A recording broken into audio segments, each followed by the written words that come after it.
Lanjutan kita pada muka surat 49, ya, Risalatul Tauhid 49, sekarang 3. Ya. Tanjizi hadis. Tunai ketentuan itu zahir pada hari jadi mungkin dengan kudrat dan iradat. Dan ketentuan inilah terletaknya qadar nasib manusia yang akhir sekali di dalam segala kepentingan hidupnya, sehingga ia mati panjang atau pendek umurnya, berbahagia dia atau celaka hidupnya, derhaka ataupun berbakti. Maka di bawah inilah dinyatakan, ya, dinyatakan rangka nasib kehidupan manusia dengan ditilik daripada kudrat dan iradat Tuhan, kerana di dalam perkara nasib ini terlalu banyak orang terkeliru dan tersalah bawa. Maka daripada pasti pelajaran ilmu tauhid dalam perkara nasib pada bahagian takluk kudrat dan iradat, Tuhan telah merangkakan ketentuan-ketentuan nasib itu pada Lauh Mahfuz yang merupakan 4 macam. Jadi pertama kita faham dululah, ya, bagi sifat bagi sifat iradat ni, ketentuan kepada sifat kehendak Allah, iradat Allah ni, sifat masuk kepada takluk tanjizi hadis, ya, ataupun hubungan antara sifat iradat itu dengan makhluk. Hubungan antara sifat, maknanya antara hubungan takluk ataupun hubungan antara iradat dengan makhluk ni, di satu bahagian dia panggil tanjizi hadis. Hadis tu baru lah, perkataan hadis tu artinya kita faham dia baru. Bila kita tanjizi hadis ni, makna kita telah tunai ketentuan itu zahir. Pertama dalam suluhi qadim, dalam tanjizi qadim, suluhi qadim, tanjizi qadim, tanjizi hadis. Jadi sifat iradat ni ada 3 takluk. Itu kita kena faham dulu. Yang pertama takluk suluhi qadim. Yang kedua takluk tanjizi qadim, ya. Dan yang ketiga takluk tanjizi hadis. Boleh lah. Ni minta kaki tarik belakang. Tarik kaki Ustaz. Tunjuk main. Tak boleh duduk mengaji. Tolonglah. InsyaAllah Ustaz tegur tuan-tuan nak bagi elok. Kita menghadap Tok Guru, tunjuk kaki, tengok bola boleh. Pasal bola nak kena tendang kan, kena tunjuk kaki. Baik. Jadi 3 takluk lah paling penting: suluhi qadim, tanjizi qadim, tanjizi hadis. Artinya hubungan sifat iradat dengan makhluk ataupun mungkin. Makhluk ni semua mungkin lah. Tuan-tuan, puan-puan pengajian ilmu sifat 20 ni kita kena faham dululah. Makhluk tu maknanya setiap yang lain daripada Allah, dia adalah baharu dan juga diistilahkan sebagai mungkinat. Jadi apabila sifat iradat ini dia hubung, fokus dia dengan makhluk, dia ada 3 takluk lah, 3 hubungan. Hubungan pertama suluhi qadim. Kita dah faham, maknanya layak patut. Allah Tuhan yang maha mengetahui, telah pun mengetahui daripada awal. Dengan tidak ada permulaan. Mengetahuinya Allah itu dengan tidak ada permulaan terhadap makhluk dia. Jadi makhluk-makhluk, apa yang nak berlaku atas kita, kenyataan nak berlaku atas kita ini sudah diketahui oleh Allah. Ya, sebab Allah yang buat kita. Nak bergerak pun Allah. Ya, kita nak hidup pun, hayat kita pun Allah. Ya, kita nak rancang pun Allah. Kita nak niat pun Allah. Kita nak semua belaka. Itu adalah datang daripada Allah. Bukan boleh mari pada kita sendiri. Tapi yang aneh itu, yang luar biasanya, itulah yang kata istimewanya makhluk manusia ni. Kerana sehingga kita merasai pergerakan kita ini tidak ada hubungan dengan Tuhan. Sehingga tahap tu manusia kebanyakan merasai seolah-olah macam dia tidak ada hubungan dengan Tuhan. Dia berbuat sendiri. Tapi dia kena sedar pada hakikatnya apa yang wujud daripada diri dia, yang berlaku, yang berjalan pada dirinya itu adalah semata-mata daripada Allah Subhanahu Wa Taala. Ini kita kena balik kepada sifat wujud Allah, yang wujud nafsiyah. Maknanya dia, tidak ada yang lain daripada dia. La maujuda illallah. Tidak ada wujud sebarang kuasa melainkan Allah. Tidak ada wujud sebarang kehendak melainkan Allah. Tidak ada wujud sebarang ketentuan melainkan Allah. Dia kena pegang yang tu dulu. Jadi makanya suluhi qadim ni sudah ada suluhan awal. Melayu kata suluh. Tu bahasa kita pakai juga nah. Kita ada suluh awal. Allah ada suluh awal dah kepada kita ni. Apa perkara nak jadi, apa yang kita nak bertindak, bagaimana tindakan kita, apa langkahan kita, segala-galanya itu sudah layak sebagai Tuhan yang bersifat dengan mengetahui. Kita dibagi tahu oleh Allah, diajar oleh Allah. Bukan kita boleh mengetahui, tidak. Kita tak boleh mengetahui. Itu yang pertama. Kedua, tanjizi qadim lah. Tanjizi qadim ni sudah sampai kepada satu peringkat. Dalam keadaan suluhi qadim itu ada juga tanjizi qadim, maknanya ada benda yang Tuhan nak buat, ada benda yang Tuhan tak mau buat. Itu zahir pada peringkat kedua. Itu kita panggil apa? Tanjizi qadim. Iaitu pada azali, bagi menentukan mungkin dengan iradat akan setengah barang yang harus ataupun mungkin. Antaranya terlibat dengan soal nasib yang orang kita kata nasib ni kan. Nasib aku nak buat macam mana lah. Orang menjaga berjaya, dia menjaga tak berjaya. Dia ni kata apa? Nasib akulah. Aku menjaga tak berjaya. Ni nasib aku nak buat macam mana? Nasib aku dah lagu tu. Mana nak menjaga nak maju? Nasib aku lagu tu. Sebenarnya tak boleh. Bahasa tu kita tak boleh pakai. Silap. Ya, tak boleh. Itu bukan ketentuan daripada bukan ketentuan daripada Allah Subhanahu Taala. Ya. Nasib ni kita sebut tadilah yang sebenarnya saya suka menyebut banyak kali perkara ni sebab dia jarang ada dalam kitab-kitab. Ya, ada 5 perkara yang sudah saya sering menyebut di mana-mana kuliah saya akan kaitkan perkara ini, iaitu satu di mana Allah berikan kita naluri yang luar biasa, sehingga naluri itu dengan kita guna pakai naluri itu, kita sudah seolah-olah menganggap ianya daripada kita langsung. Ya, luar biasa kan? Itu yang kata tadi ni, bila malaikat bertanya kepada Allah, ya, apa nak buat depa ni, nak ganti khalifah ni, nak buat apa khalifah ni nah? Ya, kami dah ada. Mungkin kami tak betul kot Tuhan nak buat khalifah. Malaikat kemuka kepada Allah ni, maknanya seolah-olah tugasan para malaikat ini tidak sempurna. Maka tu Allah nak buat pengganti lain daripada malaikat. Malaikat ni merasa bersalah tau. Malaikat bertanya kepada Allah, ataj'alu fiha, ya Allah, engkau nak buat apa depa ni, pengganti khalifah ni, ya? Awak kami ni tak betul ya, kami tak kena ya? Selama ni kami diberi tugasan-tugasan ni, kami tak jalan dengan baik kah? Ya, betul tak? Ya. Sedangkan sebelum ini sudah ada yang dicipta oleh Allah daripada makhluk manusia sebelumnya, sebelum Adam tu, yang mana mereka telah binasa. Jadi maka dengan kerana itu, ada kerana sebab Tuhan berkata, ini a'lamu ma la ta'lamun, aku mengetahui sedangkan kamu tidak mengetahui.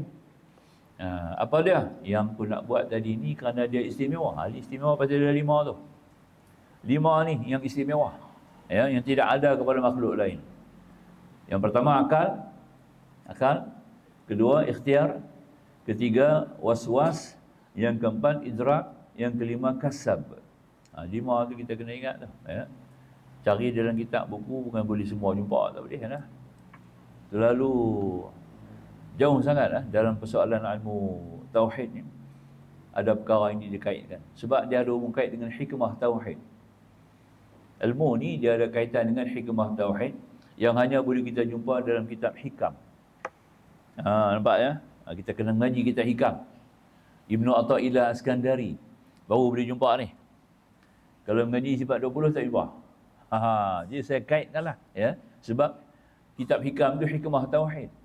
Tauhid sifat 20, hikam tu adalah hikmah tauhid. Jadi hikmah tauhid ni dia menjurus kita kepada lebih jauh kepada hakikat. Maka dalam kerana itu dia kata tadi ni, manusia ni Tuhan bagi ada 5 perkara sehingga dia lupa kata dia ada hubung kait dengan Tuhan. Kerana 5 perkara, akal. Nampak tak? Pertama akal. Manusia kalau hanya pakai semata-mata akal, dia boleh tolak Tuhan tu. Dia kata tak masuk akal. Mana Tuhan ada yang tidak ada awalan? Akal yang mana boleh terima lagu tu ya? Setiap-tiap yang ada kena ada tempat. Setiap-tiap yang ada kena ada masa, zaman, ketika, awalnya, akhirnya. Tapi macam mana Tuhan tidak ada awal, tidak ada akhir, tidak ada tempat. Nampak tak? Itu kita ada dibagi tahu dengan sifat 20. Sifat 20 dah mengawal kat kita dengan sifat salbiahnya. Nampak ya? Sifat salbiah itu telah menjelaskan kepada kita kedudukan Allah sebagai wujud nafsiyah. Ya, yang tidak ada awalan. Nafsiyah ni tidak ada awalan. Nafsiyah itu tidak ada akhiran. Nafsiyah tidak ada persamaan. Nafsiyah tidak ada bandingan. Nafsiyah tidak ada sebarang persyarikatan ataupun bantuan pertolongan. Dia berdiri sendiri. Nafsiyah itu adalah tidak berbilang-bilang. Itu nafsiyah. Itu artinya wujud nafsiyah. Ya, maka justru itu, maka kita diberi oleh Allah pertama akal. Kalau akal tu kita tidak, akal tu kalau biar dia semata-mata akal, dia tolak Tuhan. Sebab tu akal tu kena dibimbing oleh wahyi. Nampak tak? Ya? Maka tu kena ada agama. Nampak tak? Itu kita minta doa, Allahumma inni as'aluka min salam, Allahumma inni as'aluka salamatan fid din. Ya Allah, kami mohon kepadamu akan keselamatan agama. Keselamatan agama yang ni lah. Keselamatan agama tu adalah akal nombor satu. Tu doa tu. Ya, kalau kita faham makna doa tu, tak payah minta doa lain dah, yang tu dah cukup lah. Tak payah pergi jela-jela tu imam dia minta doa panjang-panjang kan. Tu lah. Tu je. Dia minta doa panjang-panjang ni memang mengarut lah. Tak betul ya. Ya, dia tak faham, tak kerti. Ya. Dalam tu dah ada semua. Bila kita minta keselamatan agama, ya Allah, kami mohon kepadamu akan keselamatan pada agama. Agama kami anut ni. Pertama keselamatan apa? Akal. Sebab Nabi dia kata, ad-dinu huwal akal. Agama itu adalah akal. Nampak tak? La dila liman la akhlala. Tidak ada agama bagi orang tidak ada akal. Itu dia. Nampak? Jadi pertama kita minta kesempurnaan akal tu. Akal kena bagi apa? Akal kena bagi ilmu lah. Ilmu apa? Ilmu wahyi. Nampak tak? Itu saya kata doa tu cukup besar tu. Kita minta doa, imam yang faham doa dia minta, makmum pun amin, kena lah. Pasal imam makmum serah tugas kepada tu imam tolong minta kat kami no. No, maka tu imam dia kena tengok jemaah nak minta doa. Nampak tak? Pasal jemaah serah kat dia suruh minta doa. Ni dia tunjuk pungkok menghadap kiblat. Nampak? Saya kalau imam tak menghadap, saya tak ikut dia lah. Tak boleh amin doa, dia tak kerti. Nak amin doa dia buat apa? Nampak tak? Dia pun tak kerti meraihkan kita. Kita bagi wakil kat dia suruh minta doa kat kita, dia tunjuk pungkok. Nampak tak? Kiblat ni untuk sembahyang, bukan untuk doa. Untuk sembahyang, hang seorang-seorang duduk menghadap lah kiblat. Seorang-seorang duduk menghadap lah. Ni jemaah ramai ni. Itu sunnah Nabi tau kata. Rabi buat macam tu tuan-tuan. Bukan kita reka pada akal lah. Kerana kita nak minta keselamatan pada agama. Keselamatan agama kita adalah pertama sekali keselamatan pada akal kita. Kalau akal dia tidak diberikan wahyi, tidak tunduk kepada wahyi, jenuh. Nampak tak? Akal itu tunduk kepada makhluk, dia akan tolak Tuhan. Nampak tak? Besar tu. Kedua, Allah bagi kita ikhtiar. Sebab itu dijadikan berbagai-bagai perkara di atas dunia ni. Macam-macam benda. Nampak tak? Sayur macam-macam sayur. Daging macam-macam daging. Ikan macam-macam ikan. Nampak tak? Betul tak? Pasal kita ada ikhtiar. Supaya kita dapat menikmati lebih luas nikmat Allah. Dapat melihat begitu jauh nikmat Allah. Nampak tu? Itu hikmah dia nak faham, hikmah tauhid. Ya. Jadi Allah akan bagi ikhtiar kerana kita banyak choice. You having so many choice. Nampak tak? As a human, kita ada banyak choice dalam kehidupan kita. Ya. Maka itu kita banyak pilihan. Nampak tak? Kalau dia buat kita macam kerak, duduk dia pokok je lah. Tak payah buat bangunan, tak payah buat bangunan tinggi-tinggi. Tak payah buat bangunan mega. Duduk berganyut dia pokok. Nampak tak? Nah? Kita boleh reka. Nak duduk macam-macam cara boleh duduk. Macam-macam cara rumah kita boleh buat. Betul tak? Nampak tak? Berbagai-bagai tempat kita boleh buat tempat-tempat penginapan. Kerana kita ada ikhtiar. Itu kelebihan ikhtiar. Tapi semuanya ini berpandu kepada akal lah. Kalau akal tidak ikat dengan wahyi, dia kata dia lah pandai. Nampak tak? Nampak tak? Macam kapal Titanic tu kan. Buat kapal Titanic tu hebat, dah siap semua. No. Pengarah syarikat tu sendiri dengan sombong mengatakan, dia kata, kapal ini jamin, dia kata ya, akan berlayar dengan selamat. Hatta Tuhan pun tak boleh menenggelamkan kapal ini. Tu dia punya biadab. Nampak tak? Itu pasal akal dia tak ada wahyi. Akal yang tidak diikat dengan wahyi. Maka tu Allah turun Al-Quran. Hudan lil muttaqin. Sebagai hidayah petunjuk kepada orang-orang yang bertakwa kepada Allah. Nampak tu? Kalau kita tak jumpa Al-Quran, kita tidak akan jumpa Allah, kita tidak akan jumpa kekuasaan yang lebih alim, lebih tinggi daripada kita. Kita tak kenal Tuhan. Maka itu kita juga tidak termasuk dalam golongan hamba. Habis. Nampak tak? Ini kita nak faham tu. Maka tu kita kena sembahyang. Sembahyang ni untuk menzahirkan kekuatan akal. Untuk mensyukuri nikmat akal. Dan untuk mendapat hidayah sebagai petunjuk supaya akal itu boleh dimanfaatkan kepada kehidupan dunia dan akhirat. Kita kena sembahyang. Tunduk lagi, sujud lagi lama-lama. Itu dia, nampak tak? Ya? Itu dia, Masya Allah. Itu hikmah tauhid. Kena mengaji. Nampak tak? Dalam kitab hikam ada yang ni. Mengaji kitab hikam, jumpa lah benda-benda ni. Ya? Jadi kita kena sambung pengajian kita lebih. Jadi masuk kepada Tanjidi Qadim ni, perkara yang Allah telah tentu pastikan. Dalam banyak-banyak makhluk mungkin dia, kita telah dipilih sebagai umat Islam. Itu Tanjidi Qadim. Nampak tak? Ramai yang tak termasuk dalam Islam. Itu pun Tanjidi Qadim. Nampak? Ada sebab lah kenapa Tuhan tak masukkan sebagian daripada Qadim. Kenapa Allah tidak jadikan iman kepada Abu Lahab? Kenapa Allah tidak akan iman kepada Abu Jahal, sedang mereka ini punya kaitan keluarga yang dekat dengan Nabi SAW. Abu Jahal tu, ya, sepupu dengan Nabi, bukan orang lain. Ya, Amru ibnu Hisham, nampak batang tubuh dia, sepupu Nabi tu. Ya, keluarga yang paling gharib, dekat. Ya, Abu Lahab, pak menakan tu darah tu darah Nabi, ya, itu dia. Satu darah Nabi dengan dia. No? Tapi kenapa tak dapat hidayah petunjuk? Ada sebab lah. Ada sebab kenapa Allah tidak berikan mereka petunjuk. Nampak tak? Walaupun dia Tuhan buat depa, Allah nak semua orang beriman, tapi kenapa dia pasti jadi iman? Ini Tanjidi Qadim. Faham? Itu takluk Tanjidi Qadim. Kita kena masuk bicara Tanjidi Qadim. Di situ, ya. Allah pilih. Walaupun kita ada pilih, wa rabbuka yakhluqu ma yasha'u wa yakhtar. Tuhan kamu yang mencipta jadikan kamu, dia juga yang memilih, bukan kamu.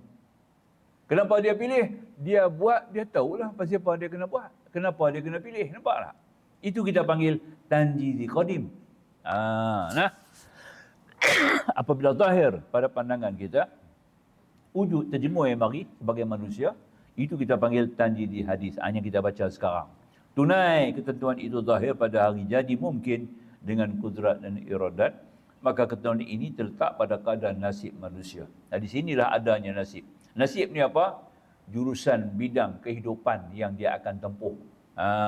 Nak jadi seorang peniaga, itu dia masuk dalam kumpulan nasib. Bukan peniaga yang rogi itu nasib. Rogi itu tak masuk nasib. Untung rogi tak masuk nasib, tahu tak? Nasib ni dia dipilih pertama menjadi seorang manusia. Maaf. Batuk lah, ya Allah. Ya? Masuk dalam kita punya YouTube ni. Tu nak buat macam mana lah. Apa nama? Tuang ayam sikit. Jadi tak dapat tidak, apa yang boleh kita faham lah tuan-tuan. Bila kita Tanjidi Hadis ni, dia sebut nasib ni makna kata perkara-perkara yang akan ditentu oleh Allah dalam firman Allah, nahnu qasamna bainahum. Kami yang menentukan, memilih corak bentuk kehidupan mereka. Nak jadi apa orang ni? Kita ada 10 orang anak, ya. Bukan kita boleh tentukan mereka nak jadi apa. Nampak ya? Kita tak boleh tentu. Hanya kita boleh ikhtiar dengan akal kita sendiri, boleh meletakkan mereka tu dalam bahagian mana. Aku nak anak ni jadi cikgu. Aku nak anak ni jadi arkitek. Aku nak anak ni jadi doktor. Itu kemahuan kita. Nampak tak? Tapi Allah lebih mengetahui dia ni patut jadi apa. Tapi Allah kendaki semua hamba-hambanya baik. Allah tak kendaki orang jadi pencuri. Jangan patut begitu pula. Jangan salah faham pula nah.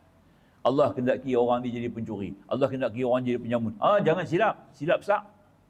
Nampak tak? Sebab tu dalam kita punya ucapan tauhid, kita sebut la ilaha illallah wahdahu la syarikalah lahul mulk wa lahul hamdu yuhyi wa yumit biyadihil khair. Di tangannya segala kebaikan. Kita letak siap nama tu. Nampak tak? Semua Tuhan buat baik. Tak ada Tuhan buat tak baik. Nampak tak? Ya. Jadi makanya kita tanya, kenapa Allah, kalau begitu kenapa Tuhan buat iblis? Tanya pula kan. Apa rahsia hikmah Tuhan Allah Ta'ala buat iblis? Nampak? Allah buat iblis tu nak menzahirkan erti kata kejahatan. Nak bagi kita lihat nisbah kejahatan. Nak bagi kita beza antara baik dan jahat. Maka tu Allah buat iblis. Nampak tak? Ya, barang siapa kenal Nabi, dia akan kenal dah iblis. Sebab Nabi bawa yang baik. Yang apa yang Nabi tak buat, itu terkeluar daripada ajaran Rasulullah. Maka itu dia panggil dengan istilah, dia panggil syaitana. Syaitan itu syaitana. Dia tak kata iblis, dia kata syaitan. Apa yang terkeluar daripada Nabi, itu adalah daripada sunnah Nabi, itu adalah syaitan. Dia panggil syaitana. Syaitana ni 3. Syaitana dakhala, syaitana ba'ida, syaitana kharaja. Itu dia. Dia faham dulu tu. Ya, bila kata syaitana ni suatu yang terkeluar daripada ajaran Nabi. Kharaja. Bila kata syaitana, satu yang jauh daripada kebenaran yang dibawa oleh Nabi. Kalau kata syaitana, suatu yang masuk ke dalam jiwa kita yang tidak jelas, yang tidak benar, yang masih samar, yang masih syubhat. Itu kita panggil syaitana. Faham?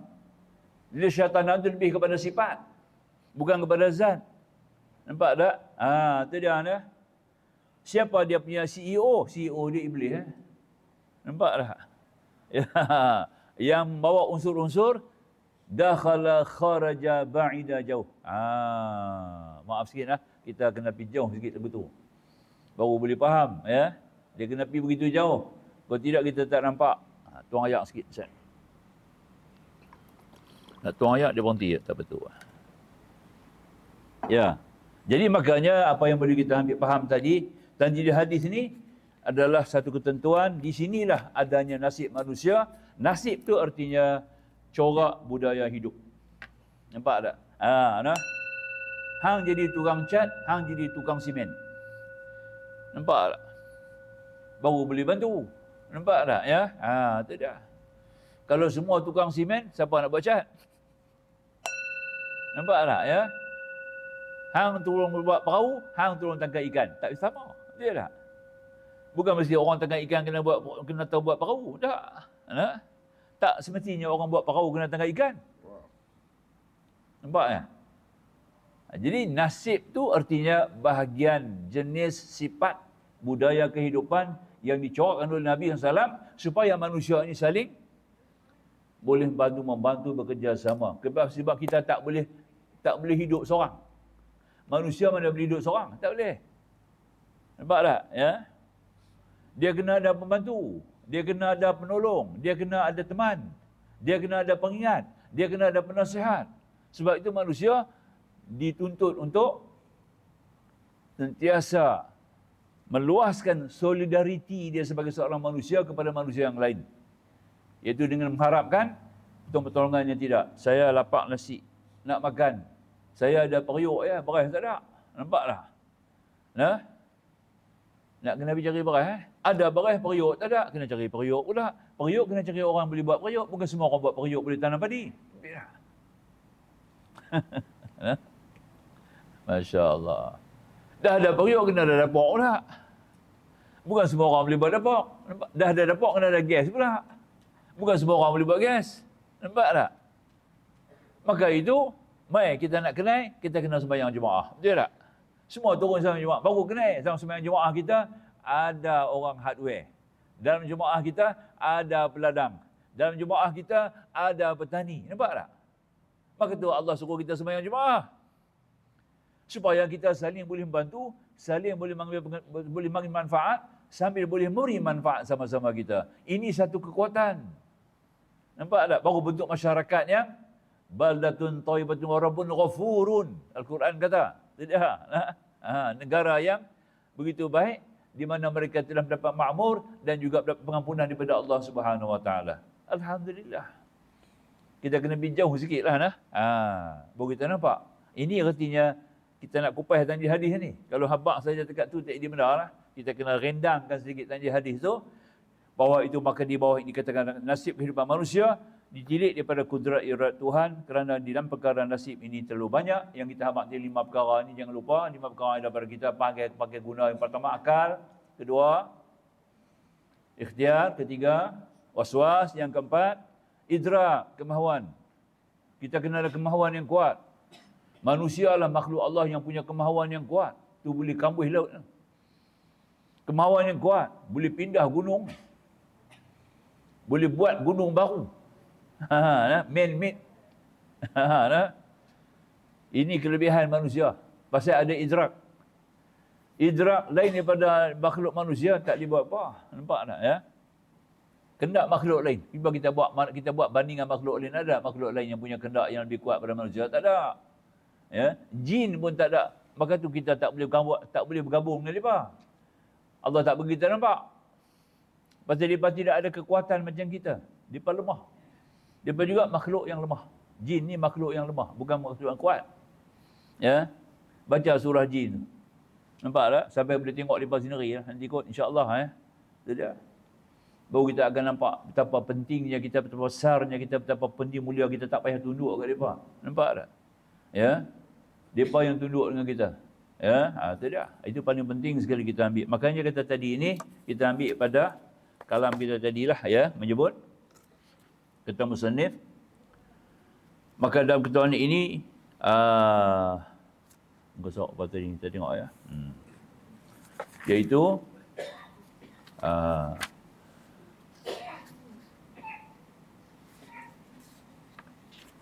ya. Maka di bawah ini dinyatakan rangka nasib kehidupan manusia dengan ditilik daripada kudrat iradat Tuhan kerana dalam perkara nasib ini terlalu banyak orang terkeliru. Nampak tak? Dan tersalah bawa.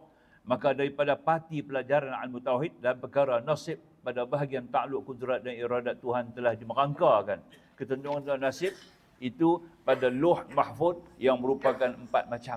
Pertama, ketentuan yang dinamakan suluhi qadim, maka dalam ketentuan ini Tuhan mematutkan 2 bagi manusia dalam perkara umurnya, rezekinya, segala-gala halnya daripada ditiup roh sehingga mati, tetapi perkara ini belum ditentukan. Yang ni bahagian ni pun kita kena ada satu penilaian yang baik. Walaupun dalam ilmu Allah sudah ada awal betapa nak jadinya Abu Jahal, Abu Lahab, ya. Tapi pada hakikatnya ketentuan Allah secara ilmu Allah pada awalnya semuanya adalah baik. Ya, ketentuan awal semuanya adalah baik. Tidak ada ketentuan yang buruk pada Allah, tidak ada. Itu ketentuan dalam suluhi qadim, makam. Pada suluhi qadim ni, iaitu fokus yang pertama, hubungan antara sifat kehendak Allah dengan makhluk dia. Allah kehendaki semuanya makhluknya adalah baik. Sebab tu bila ditanya kepada Nabi, "Ya Rasulullah, apakah umat kamu masuk syurga?" Nabi kata semua. Tu dia. Nabi tak kata bukan semua masuk dah. Ditanya Ya Rasulullah, apakah umat kamu masuk syurga? Umat aku semua masuk syurga, Nabi kata. Habis nampak? Tinggal lagi semua masuk, depa je tak mau masuk. Tu ada cerita lain, nampak tak? No? Semua orang boleh masuk, tapi dia tak mau. Buat macam mana? Pasti daripada 5 tadi ni, salah guna 5 tu.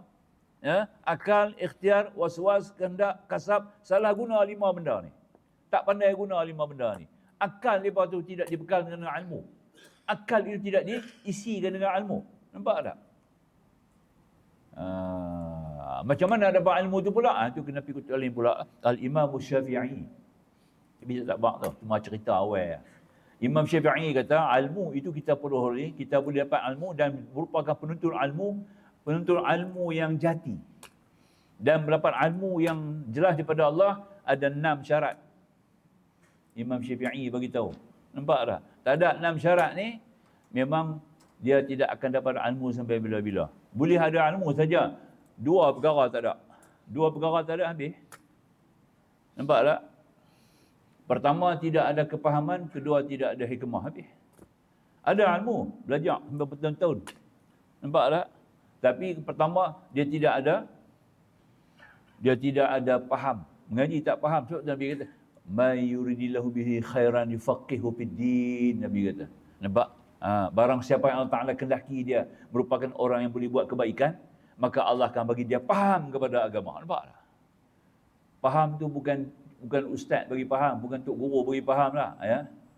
Bukan kitab bagi faham. Bukan akal kita yang kuat bagi faham. Yang faham tu mari daripada Allah. Nampak tak? Nak dapat faham tu kena ikut etika. Dia kena ada etika lah. Nampak tak? Nah? Ni tok guru duk cakap, duk minta telefon. Macam mana? Duk suap. Nak dapat faham macam mana? Nampak tak? Dia kena ada etika. Etika waktu makan macam mana kita buat? Etika waktu tidur ni. Semua ada etika dia. Sebab tu Islam tu dia kena 4. Pertama dia kena metafizik, metafizika. Kedua dia kena etika. Kedua estetika. Keempat psikologi. 4. Malik Vandabi kata, ya. Kita punya Perdana Menteri cukup suka ni. Malik Vandabi. Dia punya favorite ulama. Dia banyak quote, baca buku banyak Malik Vandabi. Ya. Seorang scholar daripada Turki, daripada Morocco. Ya.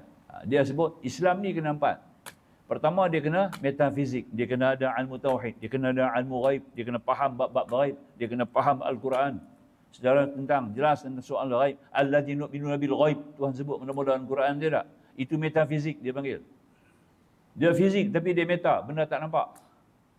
Wujud tapi kita tak nampak. Metafizik ni satu benda yang wujud tapi kita tak nampak. Sebab tu dia metafizik dia panggil, ya. Faham ya? Tidak. Dalam metafizik ni ada teologi. Itu panggil faham tadi, teologi pula lah, ada ilmu. Ya. Kemudian kedua etika, dia kena ada akhlak. Nabi kata inna bu'istu li utammima makarimal akhlak. Asalnya aku diutus untuk bawa akhlak, etika. Nak tuntut ilmu kena ada etika lah. Tak ada etika macam mana nak dapat ilmu? Kena ikut etika ilmu. Nampak tak? Ya. Banyaklah cerita dia. Nah, antara nak dapat ilmu ni, kita kena ada pen, kena ada pensel, kena ada kertas.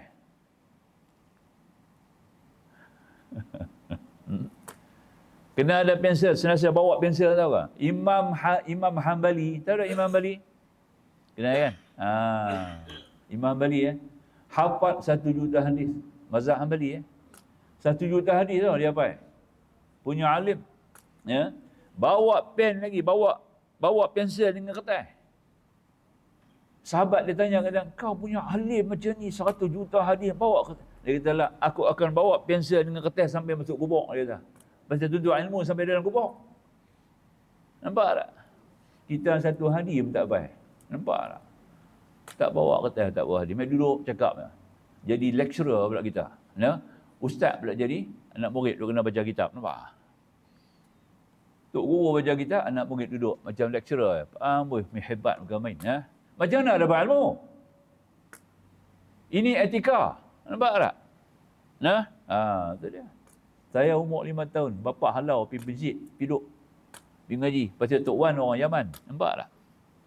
Ya, pergi masjid Arab lah. Pergi di masjid Arab. Masuk 5 tahun umur saya masuk. Nampak? Tok Imam tu mai hantar kertas dengan pensel kat saya. Saya tak ada tulis ni. Disuruh dia pegang.